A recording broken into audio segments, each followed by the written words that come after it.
Y ahora unge a tu sierva, llénala de tu gracia y de tu presencia, y comunica a través de ella palabra de vida eterna. Bendito seas, Señor. Amén. Te damos gracias. En el nombre de Cristo oramos. Amén. Amén, amén.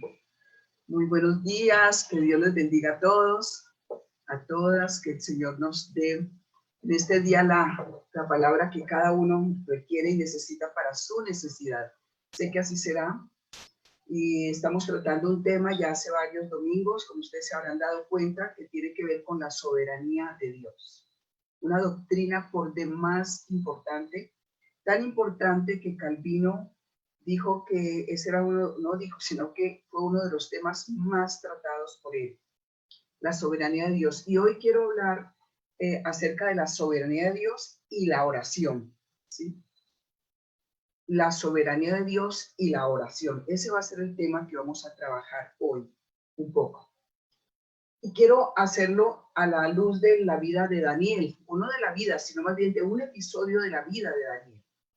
Podemos decir que así como todos los hombres de Dios y las mujeres de Dios se han caracterizado por ser hombres de oración, así Daniel era un hombre que creía profundamente en que tenía un Dios grande y poderoso que escuchaba la oración. Y él practicaba la oración. Era un hombre que había hecho de la oración algo fundamental en su vida.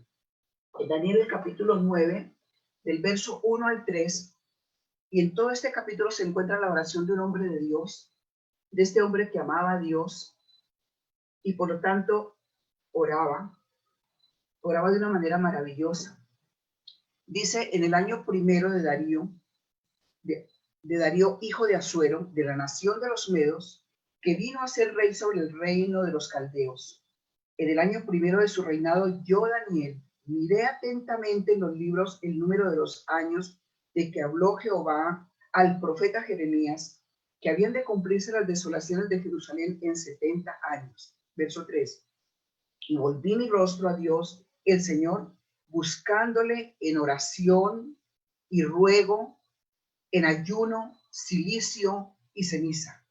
Y oré a Jehová mi Dios e hice confesión diciendo, ahora Señor Dios grande, digno de ser temido, que guardas el pacto y la misericordia con los que te aman y guardan tus mandamientos, y sigue haciendo la confesión de pecado del pueblo que había pecado contra Dios, y comienza a orar.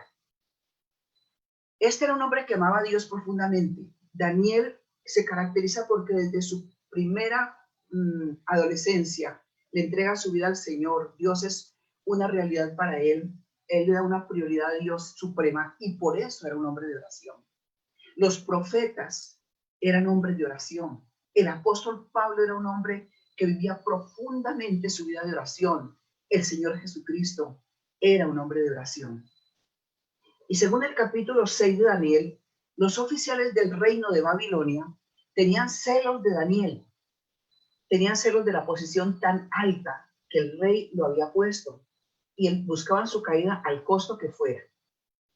En Daniel capítulo 6, el verso 5, nos dice que la única manera que estos hombres hacen este complot contra él, dicen que era a través de su vida espiritual. Dice, entonces dijeron aquellos hombres, no hallaremos contra este Daniel ocasión alguna para acusarle, si no lo hallamos contra él en su relación con la ley de su Dios. Era un hombre tan íntegro, un hombre que vivía lo que predicaba, que todos esos enemigos que tenían los ojos puestos en él, dice que no hallaron absolutamente nada malo con que acusarlo delante del rey para hacerlo caer. Y la única manera que podían acusarlo era a través de sus convicciones espirituales, y así lo hacen. Daniel hacía todo rectamente. Y cuando hacen este edicto, entonces, el edicto que le hacen firmar al rey sencillamente es un edicto donde le dicen, mira, rey, firma este edicto para que ninguna persona en todo tu reino ore a nadie, ni pida a nadie, ni se postre, sino solamente a ti. Y obviamente eso era contra Daniel, porque sabía que Daniel, el Dios de Daniel era el Dios de Israel, el Dios único y soberano y poderoso. Y así es, manipulan esto, el rey firma el edicto, y obviamente ese edicto es para llevar a Daniel contra la pared. Sin embargo, Daniel no se amedrenta por ello, ni hace a un lado sus convicciones, al contrario, dice que oraba con las ventanas abiertas. Seguía orando a Dios. Anhelaba, ¿y por qué oraba de esta manera tan impresionante? Porque él anhelaba el regreso del pueblo cautivo a la tierra de Israel, y lo dice el verso 10. Nos dice en este verso, cuando Daniel supo que el edicto había sido firmado, entró en su casa y abiertas las ventanas de su cámara que daba hacia Jerusalén, se arrodillaba 3 veces al día y oraba. ¿Cuántas veces se arrodillaba? 3 veces al día y oraba. Y daba gracias delante de su Dios como solía hacerlo antes. Para él era una costumbre orar de esa manera.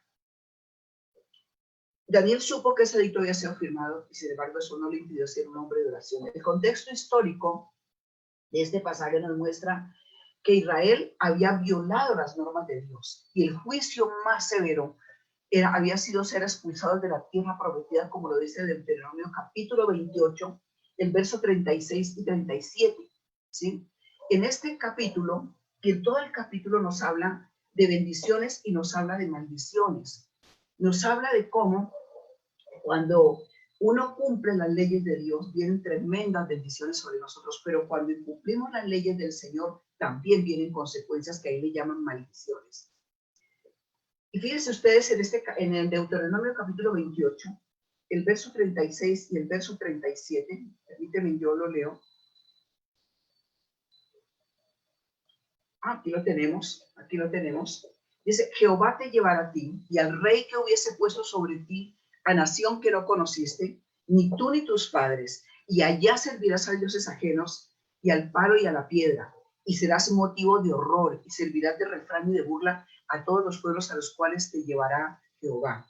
Y fíjese, esto fue lo que les pasó al pueblo de Israel, a este pueblo rebelde y contumaz contra los principios de Dios, que quebrantaron tanto las leyes del Señor. Dios les dio tantas oportunidades, ellos seguían quebrantando las leyes de Dios hasta que finalmente llegó la consecuencia más terrible para ellos, que fue ser expulsados de la tierra y llevarlos entonces al cautiverio. Y quiero aquí, al margen, que reflexionemos sobre uno de los principios muy claros en la palabra de Dios. Y es que Dios perdona todos nuestros pecados. Cualquier pecado que un ser humano cometa, que un hijo de Dios cometa, Dios lo perdona, a excepción de la blasfemia contra el Espíritu Santo. No hay pecado que Dios no perdone. Pero ¿saben una cosa, queridos hijos de Dios? Que no podemos escapar de las consecuencias de nuestros pecados. Los resultados vienen, ¿sí?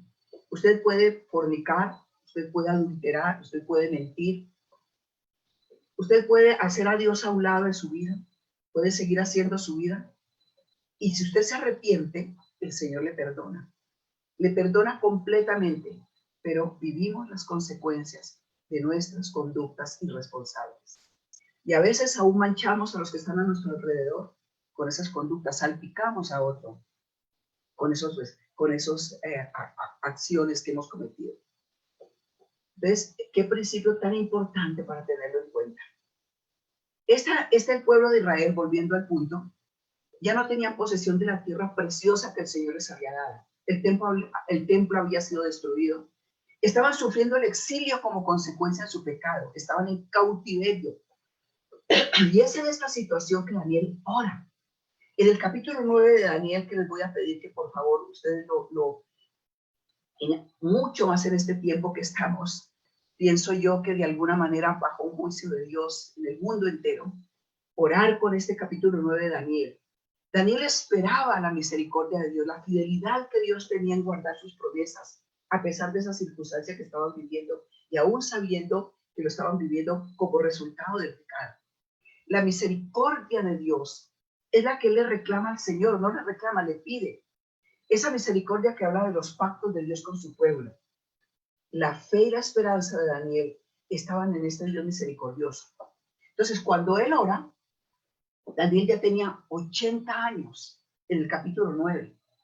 Pienso que él mismo de pronto ni siquiera esperaba poder regresar, pero él estaba esperando la liberación del pueblo de Dios para que experimentaran las promesas y el cumplimiento del pacto. Él pasa confesando la iniquidad, intercediendo para que Dios tenga misericordia de este pueblo pecador y rebelde. Él intercede por ellos. Él sabe que están bajo el juicio de Dios.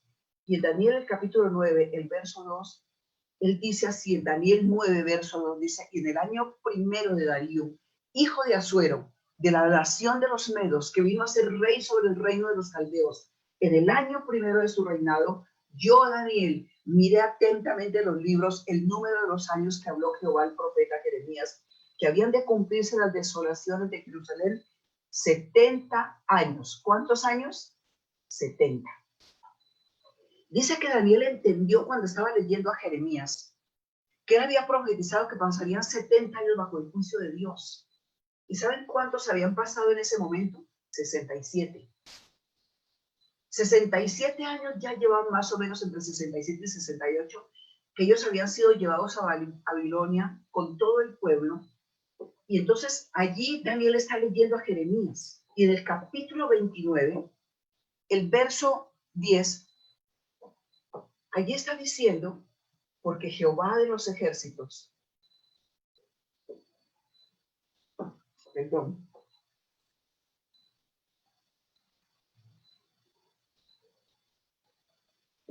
dice, y enviaré sobre ellos espada, hambre y pestilencia hasta que sean exterminados de la tierra que les di a ellos y a sus padres. O sea, había venido tan terrible ese juicio sobre el pueblo de Dios, pero eso no le impidió a él orar. Y él dice que él despertaré sobre vosotros mi buena palabra para haceros volver a este lugar. Veamos ahora Jeremías capítulo 29. Capítulo 29, Jeremías. Capítulo 29, versos 10 al verso 14. Jeremías 29.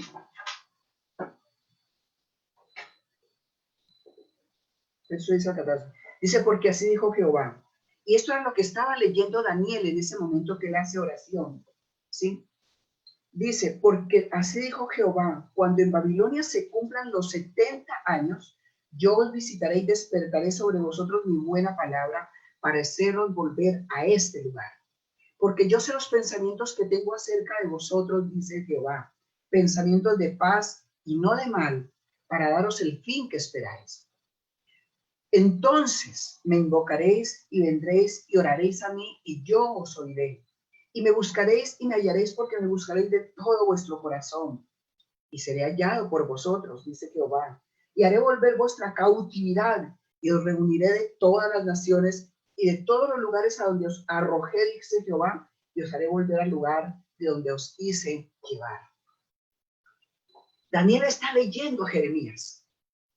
Está leyendo estas promesas tan preciosas que había sobre este pueblo. Yo tengo pensamientos de bien, dice el Señor, y no de mal sobre ustedes. Yo tengo pensamientos de bien, y yo voy a despertar el corazón de ustedes, y voy a hacer lo que sea necesario para volverlos a traer de regreso a mi pueblo. Entonces dice Daniel que él entendió cuando leía a Jeremías que el tiempo para que el cumplimiento de estas promesas se dieran, donde ya las desolaciones de Jerusalén se terminarían. Dice que Daniel entiende esto. ¿Y saben qué hace cuando lo entienda? Empieza a orar. Continuó orando más bien, ¿sí? Comenzó a pedir al Señor, cumple tus promesas, Señor. Él sabía que el tiempo se iba a cumplir. Ora para que se cumpla esta promesa. Él conocía las Escrituras y ora en conformidad con estas verdades. Daniel esperaba el cumplimiento de estas verdades.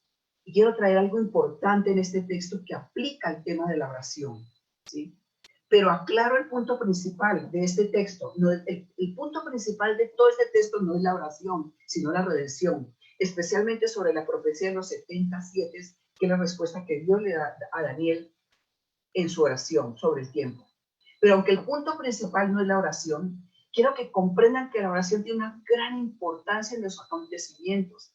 Daniel oraba porque sabía que la oración era un medio establecido por Dios mismo para el cumplimiento de sus promesas. Él oraba persistentemente, él oraba con fe a Dios, Dios había dicho que iba a restaurar en 70 años. Y eso lo había leído. Y por eso él toma esas promesas y ora por ellos. Yo pregunto a ustedes, iglesia, esas promesas que el Señor le ha dado, esas promesas que están en su palabra, esas promesas que el Señor le ha dado sobre su vida y su familia. Usted es un hombre de oración que reclama esas promesas, que clama al Señor, que ora y ayuna, pidiéndole al Señor que se cumpla. Su vida de oración se ha intensificado.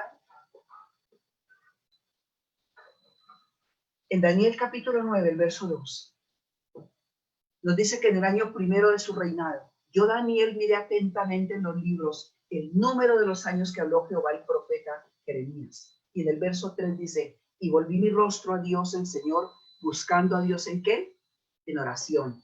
Y volví mi rostro a Dios el Señor, buscando a Dios en oración. Daniel oraba persistentemente, porque Dios había prometido la restauración. Ora para que la restauración pase. Dios lo había dicho que pasaría después de 70 años. ¿Y por qué ora así, Daniel? Hagámonos esta pregunta. ¿Por qué no esperó que se cumpliera la promesa si Dios lo había dicho? ¿Acaso es que Daniel no tiene fe? ¿Acaso es que está dudando? Pareciera ser falta de fe. Orar por algo que Dios ha dicho como si no se fuera a cumplir. Pero querida iglesia, es todo lo contrario. Es porque él creía en la soberanía de Dios. Por eso oraba. Por eso oraba. Por eso le clamaba a Dios, para que Dios cumpliera esas promesas. La doctrina de la soberanía de Dios, quiero recordar, quiero recordar que ya lo hemos hablado en otros momentos, pero quiero recordar así sucintamente qué es la doctrina de la soberanía de Dios. ¿Qué significa que Dios es soberano? Que Dios es soberano significa que Él está al control de todas las cosas y de todo, absolutamente todo el tiempo.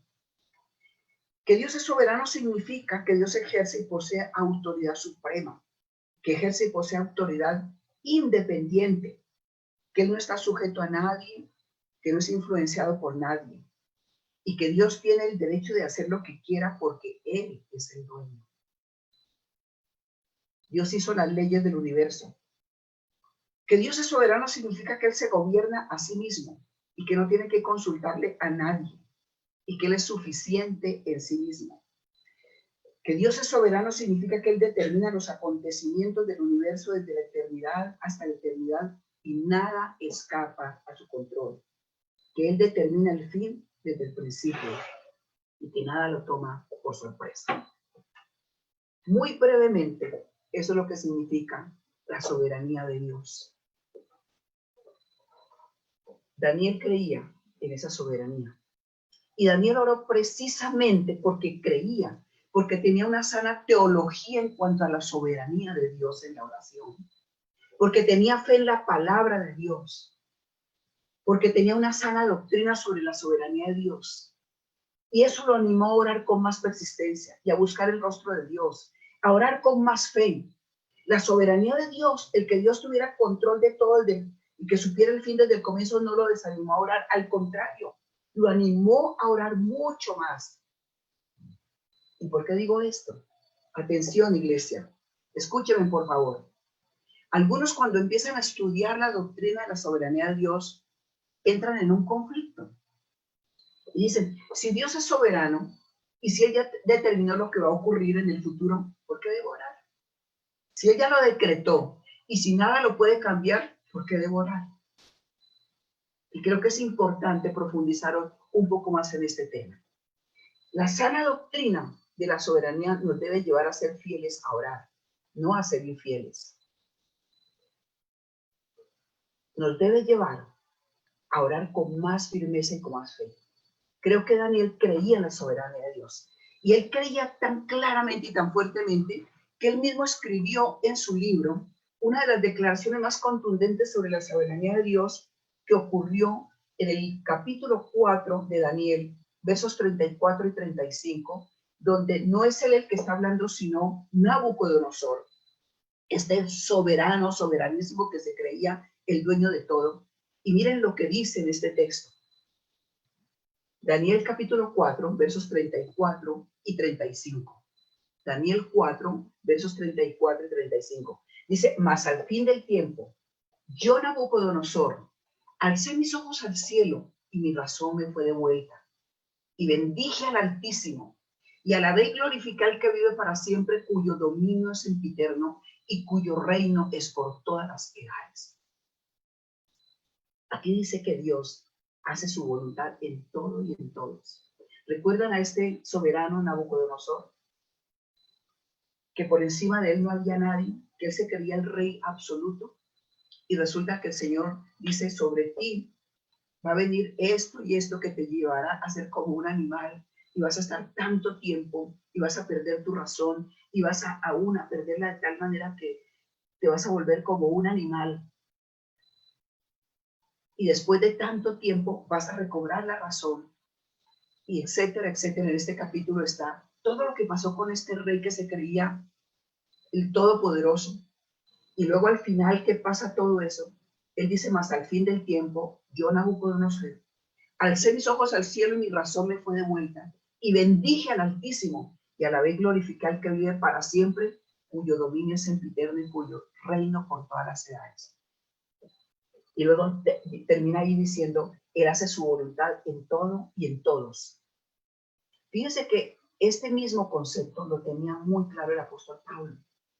Y en Romanos capítulo 9, que es otro capítulo que les animo a que ustedes lo lean, Romanos capítulo 9, habla de lo que es la soberanía de Dios. O sea, lo que Dios se ha propuesto, Él lo hará.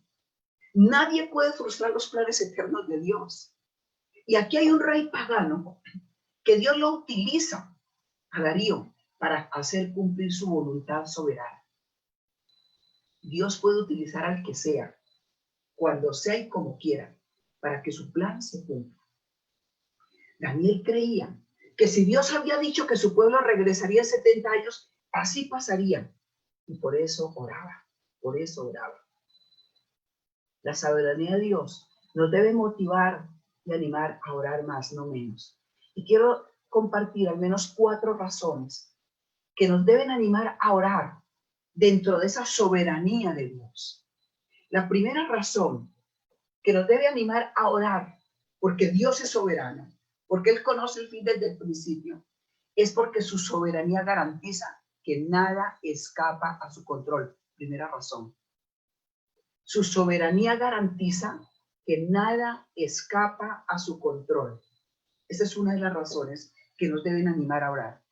Daniel sabía que aún estando en el exilio, Dios tenía el control sobre todo. Daniel sabía que aún este pueblo, estando bajo un rey absolutamente que se creía soberano y que todos lo veían así, que aún estando en esa condición, en una nación pagana, él haría lo que había propuesto 70 años atrás. 70 años. Lo que el Señor había dicho lo cumpliría. Qué Dios tan maravilloso tenía Daniel, que es el mismo Dios nuestro. Y fíjense que es igual para nosotros. Si Dios tiene el control sobre todo, si Él hace todo en conformidad con su voluntad, si Él tiene conocimiento del presente y del futuro, eso nos debe dar más ánimo de orar, de confiar en Él. Nuestras oraciones no escapan del conocimiento del Señor.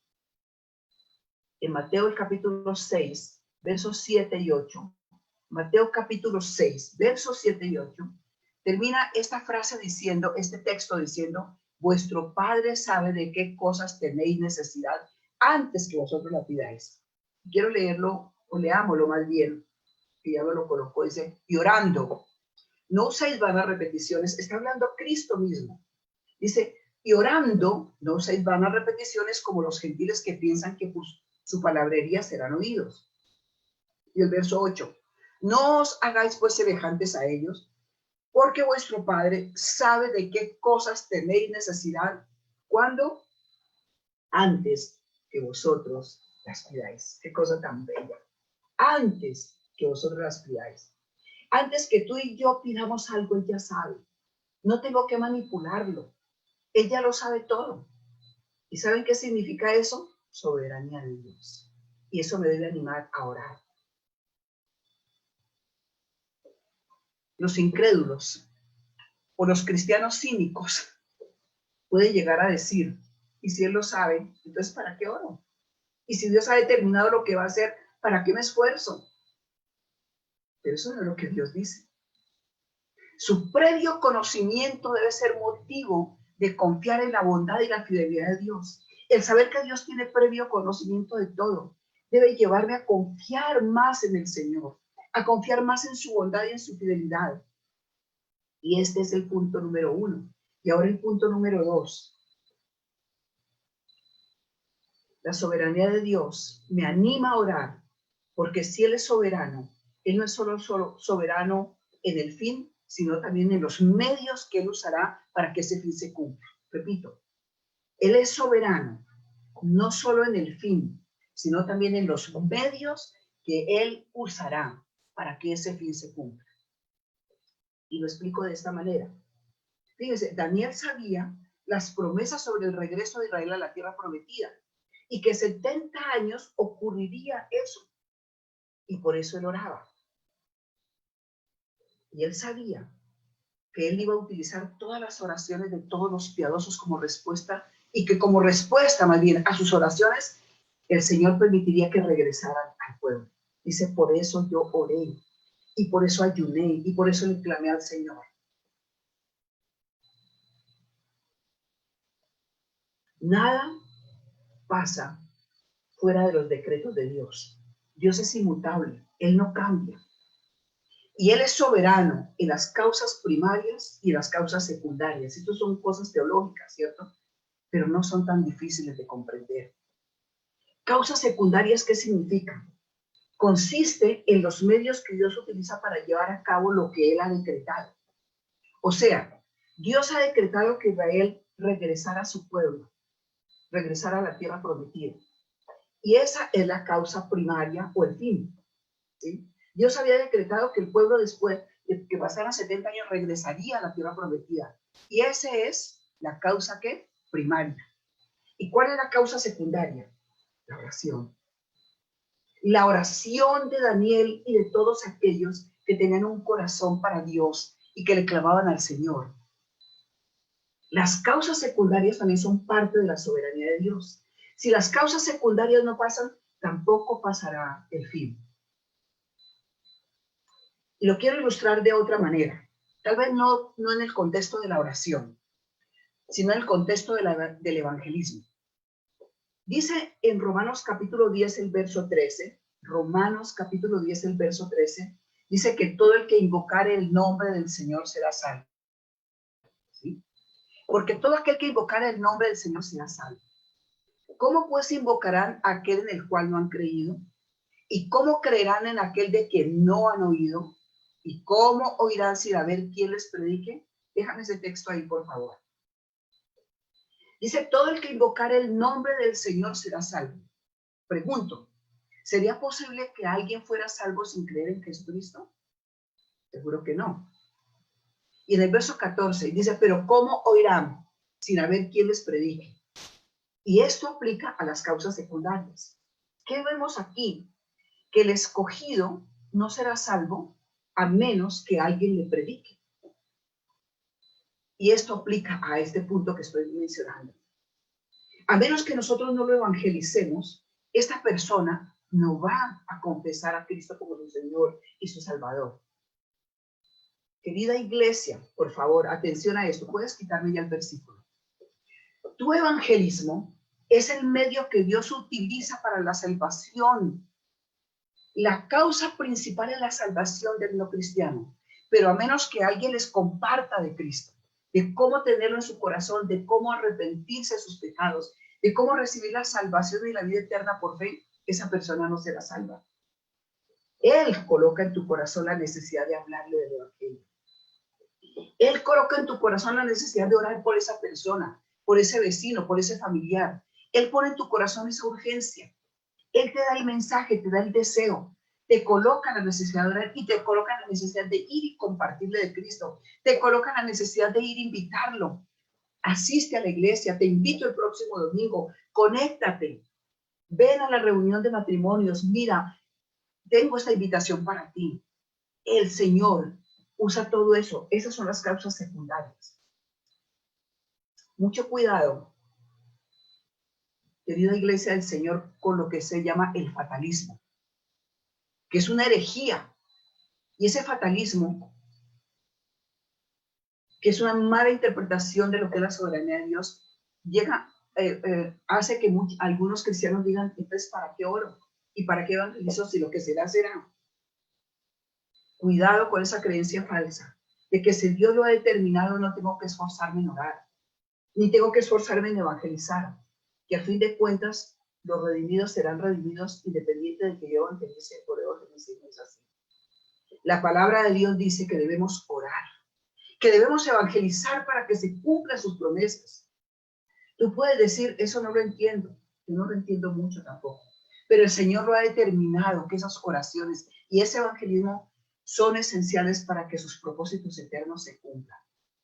La actitud correcta del apóstol Pablo en 2 de Timoteo era decir, todo lo soporto por amor de los escogidos. Me esfuerzo para hacerles llegar el evangelio, para que ellos tengan la salvación que es en Cristo Jesús. Sufro penalidades por causa de Cristo, decía Timoteo. La oración produce un cambio real en el transcurso normal de la providencia. ¿Y qué es la providencia? Es lo que pasa.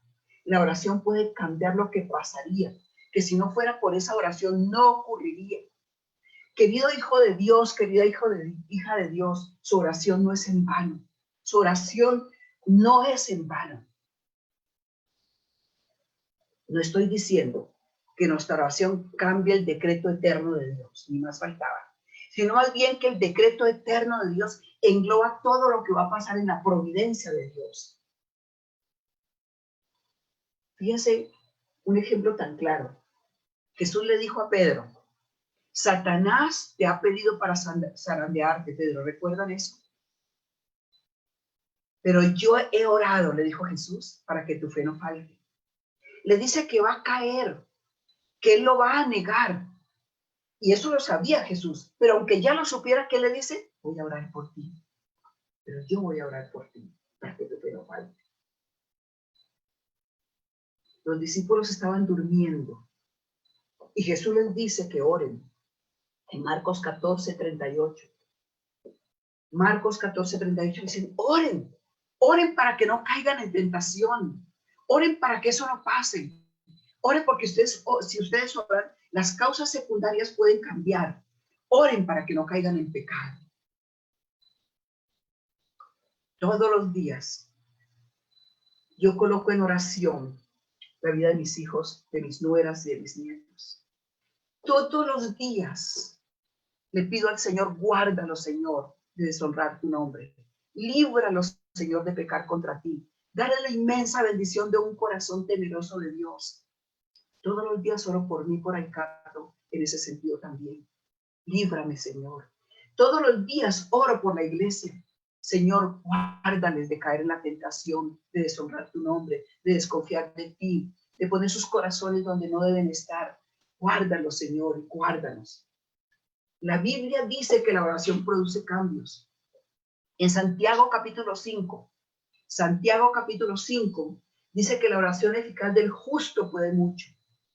Y fíjense que trae a colación a Elías, al profeta Elías. Dice que Elías era un hombre igual que nosotros, con inclinaciones iguales que las nuestras, pero fue un hombre que oró fervientemente. Verso 16, leámoslo. Confesaos vuestras ofensas unos a otros, ¿y qué? Orad unos por otros para que seáis sanados. La oración eficaz del justo puede mucho. Digan ahí juntos, todos, digámoslo juntos en voz alta. Orad unos por otros para que seáis sanados. La oración eficaz del justo puede mucho. Y luego el verso 17 dice, Elías era un hombre sujeto a pasiones iguales que las nuestras y oró fervientemente para que no lloviese, y no llovió. No llovió sobre la tierra por 3 años y 6 meses. Por 3 años y 6 meses. Y luego dice que volvió a orar y volvió a llover. ¿Cuánto le he pedido al Señor que me haga entender la oración en la soberanía de Dios. Cómo la oración produce cambios. Si Elías no hubiera orado, no se hubiera dado la lluvia. Y dice que Elías era como nosotros, débil. Tenía inclinaciones al pecado. Pero igual que le dijo a Elías, nos dice a nosotros, oren porque Dios puede hacer lo mismo a través de nuestras oraciones. Oren. Si Dios es soberano, ¿por qué orar? ¿Por qué debo orar si Dios es soberano? Si finalmente Él hace lo que quiere. Porque es un mandato de Dios. Porque poder sobre la tentación viene por la oración. Porque el corazón de nuestros familiares puede ser dispuesto a recibir a Cristo si oramos. Porque nada es imposible a aquel que ora y cree. Por eso debemos orar. Por eso debemos clamarle al Señor. Se puede llegar a un fatalismo muerto que termina negando la soberanía de Dios en los medios que Dios mismo ha dado. Pero debemos creer justamente, iglesia. Debemos creer bíblicamente. Debemos creer correctamente. Daniel creía que Dios era soberano y por eso oraba. Él tenía esa fe que Dios utilizaría sus oraciones. Punto 3. La soberanía de Dios. Conocer la soberanía me impulsa a orar porque su soberanía garantiza que Él ya ha decretado la respuesta y por eso su respuesta es segurísima. Repito, la soberanía garantiza que Él ya ha decretado la respuesta y por eso su respuesta es segurísima. Algunos dicen, y si hay decretos eternos, ¿por qué debo orar? Debo orar porque eso me garantiza que Él es capaz de responder. Yo no desperdiciaría mi tiempo orando si no supiera que nada va a suceder. Si su respuesta fue decretada en la eternidad pasada, esto nos garantiza esa respuesta. Y nos dice, Él lo hará. Si mi pueblo se humillara y buscara mi rostro, y se arrepintieran de sus malos caminos y me buscaran, dice, yo sanaré su tierra. Querida iglesia, es tiempo de que le clamemos al Señor, sana nuestra tierra. Sana a Colombia, sana a nuestras familias, Señor. Señor, trae tu misericordia sobre nuestro planeta Tierra. Claro que sí. Este virus, ¿dónde se inició? ¿Cómo se inició? ¿Y cuándo va a terminar? ¿Será que Dios lo va a coger por sorpresa? Para nada. Él lo sabe. Y Él sabe por qué y hasta cuándo. Pero nosotros estamos llamados a clamarle al Señor misericordia. Amén. Estamos llamados a orar. Es el Altísimo y nada puede detener su mano cuando oramos, cuando le clamamos. Él es omnipotente. Dios puede cambiar los corazones de los reyes, de los poderosos, y Él puede quitarlos de allí en un segundo. Los quita y los pone. Él es el que le dice al globo terráqueo, vas a girar así, de esta manera, a tantos grados, y no te atrevas a hacerlo ni un milímetro más, ni un milímetro menos. Él es que Él, el Todopoderoso, el Soberano, es el que le dio la orden al mar y le dijo, hasta aquí puedes llegar. Y solamente Él, cuando lo determina, el mar puede salirse de su cauce. Daniel sabía que Dios había decretado que su pueblo regresaría por su voluntad y que Darío, este rey poderoso, este rey pagano, él lo usaría para que esto se diera. Él le daría órdenes a este rey. ¿Saben qué significa esto, amada iglesia? Cualquier obstáculo no es nada para el Señor. Él puede abrir puertas y cerrar puertas cuando Él quiera, como quiera y donde quiera. Amén. En el Salmo capítulo 2, dice este Salmo que Dios se ríe de todos los ejércitos y de todos los poderosos. ¿Qué dificultad hay para que Dios responda a tu oración? ¿Qué dificultad hay para que el Dios Altísimo te conteste? Y más bien lo que tenemos que preguntarnos es, ¿estás orando suficientemente? ¿Has intensificado más tu tiempo de oración? Ahora que no tienes que desplazarte, ahora que estás 24/7 en tu casa, ¿has intensificado tu vida de oración? ¿Tu vida de oración es más profunda? ¿Pasas más tiempo con Dios? ¿Estás más en tus rodillas delante del Señor? Qué bendición tan grande los que puedan decir amén. No saben lo que ustedes han ganado en este tiempo. Y por último, quiero decirles que la soberanía de Dios anima nuestra oración porque Él tiene control del futuro. Repito, conocer la soberanía de Dios anima nuestra oración porque Él tiene control del futuro. Él tiene el mejor plan para nosotros. En Jeremías 29:11, que está dentro de este contexto de lo que estamos estudiando hoy, dice, porque yo sé los pensamientos que tengo para vosotros.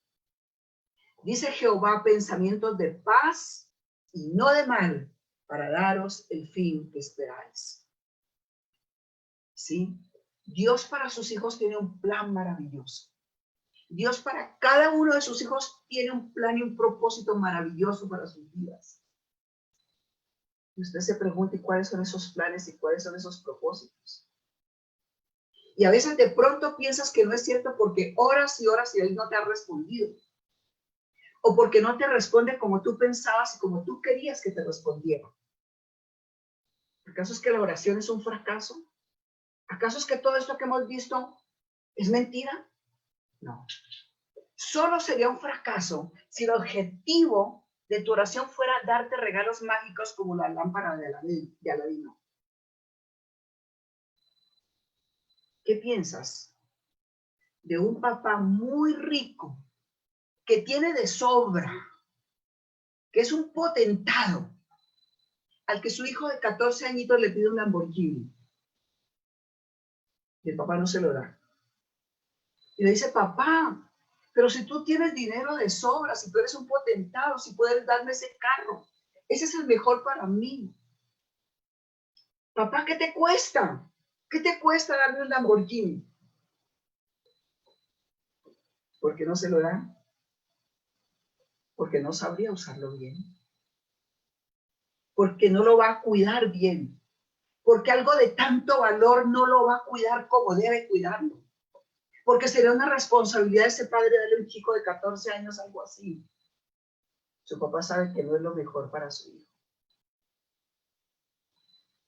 ¿Y qué piensas de una mujer viuda y piadosa que ora y ora para que Dios les dé abundancia económica para sus hijos y para ella?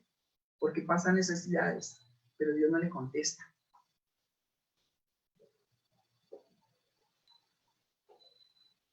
Y luego se da cuenta que su necesidad la lleva a una búsqueda profunda del Señor, a una dependencia continua y constante de Dios, y que la lleva a depender no de los hombres, sino del Señor, y saber que día tras día Dios te provee lo que necesita, y que ya no tiene dependencia de hombres, sino del Señor.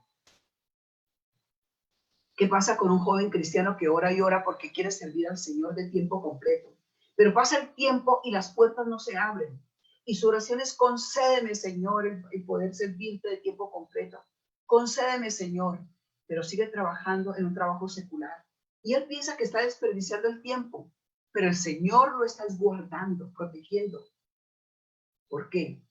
Porque es inmaduro. Y porque esa inmadurez lo llevaría al orgullo espiritual. El Señor lo está librando del lazo del diablo. Él no se da cuenta que el Señor lo está guardando, de cometer errores en el ministerio por su madurez, pero Dios lo está cuidando. ¿Y qué tal, por ejemplo, la dama que tiene una enfermedad por 1 año y ora, y por 2, y ora por su salud, y la enfermedad no pasa, y no viene la respuesta? Pero ella no se da cuenta que si eso no hubiera pasado, no habría conocido a Cristo como su Señor y su Salvador. Que la enfermedad de su cuerpo le ha servido como la medicina para su alma. Esta enfermedad la empujó a acercarse a Cristo, a recibir a Cristo como su Señor y su Salvador. Esta enfermedad le ha sucedido para acercarse a Dios y tener la salvación y la vida eterna?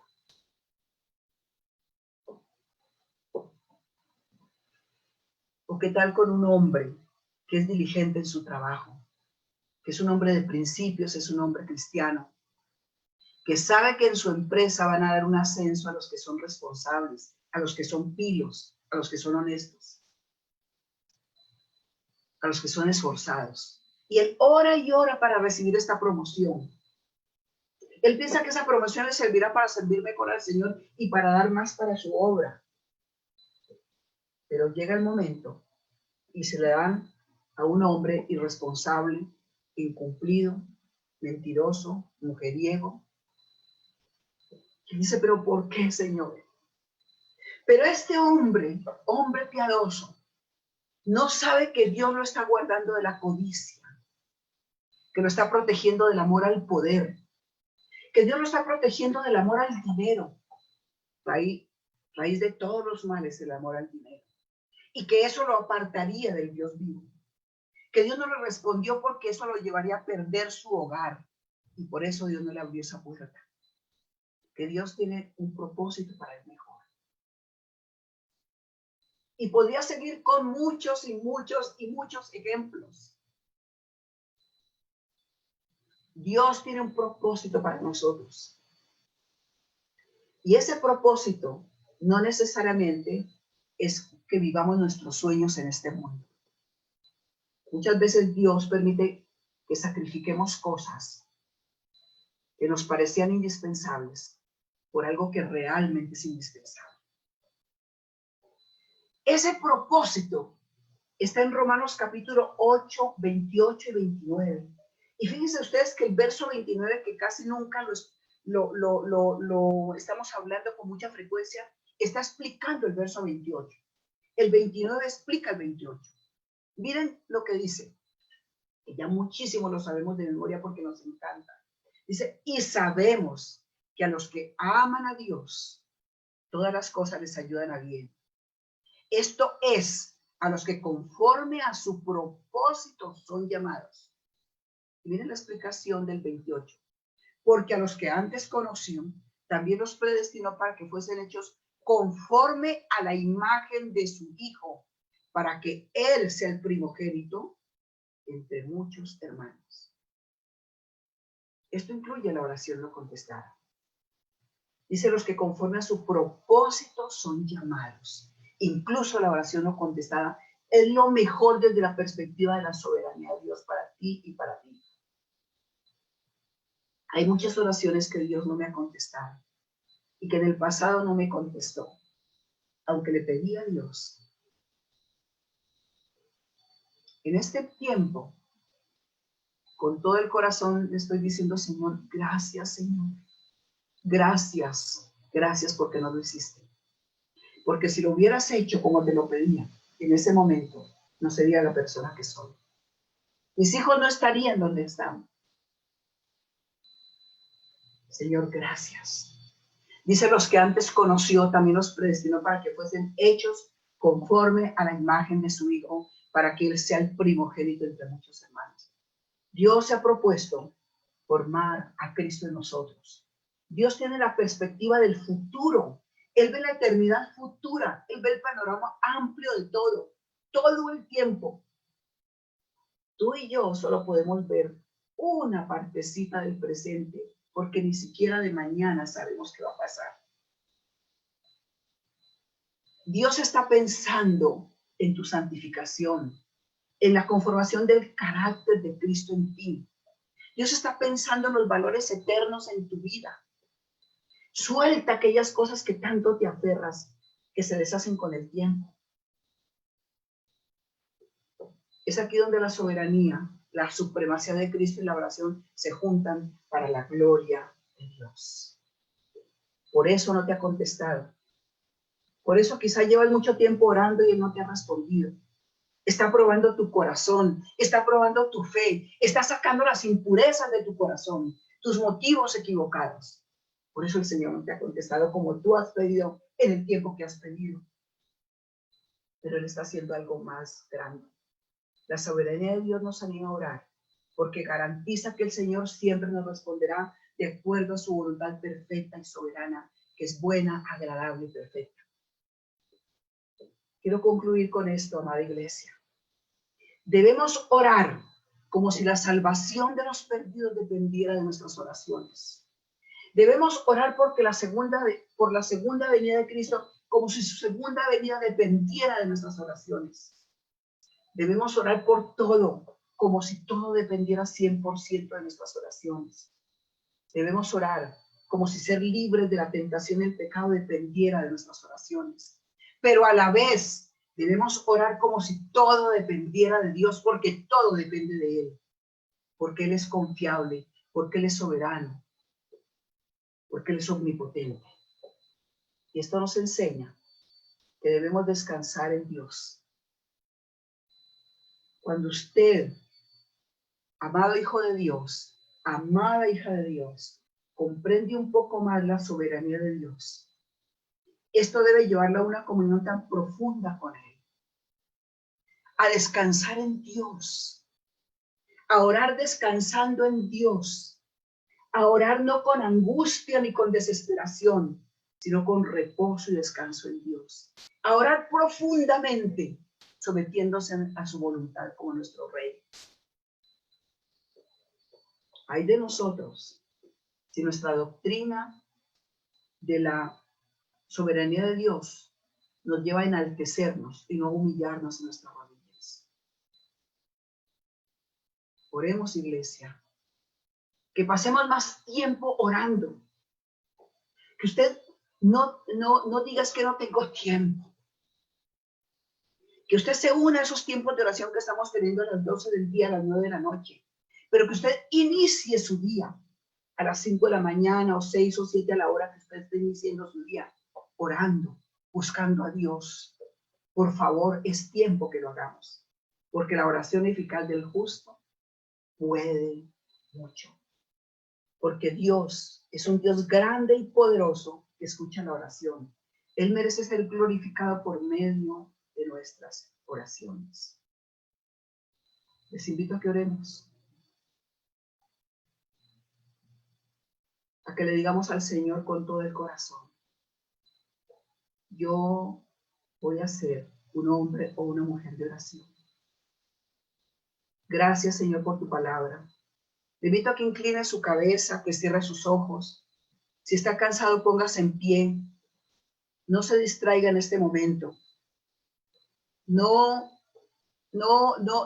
ponga su mente en otra cosa. Dígale al Señor en este momento: Señor, gracias por la soberanía tuya. Y porque dentro de esa soberanía tuya, Señor, has establecido que tanto los medios como el fin sean parte, Señor, de esa acción poderosa que tú quieres hacer a favor mío y a favor de otros. Gracias porque tú tienes perspectiva del futuro como nadie la puede tener. Tú conoces todo el panorama, Señor. Gracias por esas respuestas que tú no me diste, Señor, cuando te las pedí. Gracias. Yo quiero invitarles, iglesia, suelte aquello que usted ya tiene que soltar. Déjenlo en las manos del Señor. Dígale: Señor, gracias porque eres soberano. Porque tú lo quisiste así para bendecirme, Señor, para formar el carácter de Cristo en mi vida. Gracias, Señor. Alabe a Dios con todo su corazón. Alabe a Dios por esa puerta que no se ha abierto y que usted no sabe si se abrirá, porque si no se abre es porque Dios tiene una mejor para usted. Dígale: Señor, gracias. Gracias porque la oración no es un fracaso. Ayúdame, Señor, a entender adecuadamente la oración. No a pedirte y pedirte regalos mágicos, sino a decirte: Señor, cumple tus planes y tus propósitos en mi vida.